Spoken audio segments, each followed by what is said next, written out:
ஒரே சமையலில் இன்றைக்கி வந்து மார்னிங் வந்துட்டு அரிசியும் துவரம் பருப்பும் அரைச்சி செஞ்ச தோசை தாம்மா. தேங்காய் போடணுன்னு அவசியம் இல்லை. வெங்காயம் போட்டு வதக்கிட்டேன். உப்பு பெருங்காயம் மிளகாய் பூண்டெல்லாம் வச்சு அரைச்சாச்சுமா. அதுதாம்மா சூப்பரான அரிசி துவரம் பருப்பு தோசை. பிடிச்சி போட்டுக்கலாம். சிவந்தடிச்சு கொஞ்சம் எண்ணெயும் போட்டுக்கலாம். அதுக்கப்புறம் சமையல் வந்துட்டு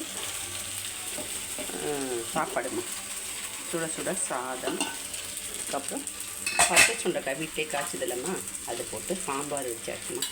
சூப்பரான சாம்பார், பச்சை சுண்டைக்காய் சாம்பார் தோசைக்கு நல்லாயிருக்கும். அதோடு கூட அரைக்கீரை பொரியல், அதுக்கப்புறம் அப்பளம் வறுத்தாச்சுமா. சிம்பிள் தாம்மா. ரசத்துக்கு பதிலாக தயிர் வச்சாச்சுமா. பெருங்காயம் குழம்பு போட்டு வச்சுட்டோம்மா. கொத்தமல்லாம் சாப்பிடும்போது கலந்துக்கலாமா. அவ்வளோதாம்மா. இந்த வீடியோ பிடிச்சவங்க அப்படியே சப்ஸ்கிரைப் பண்ணி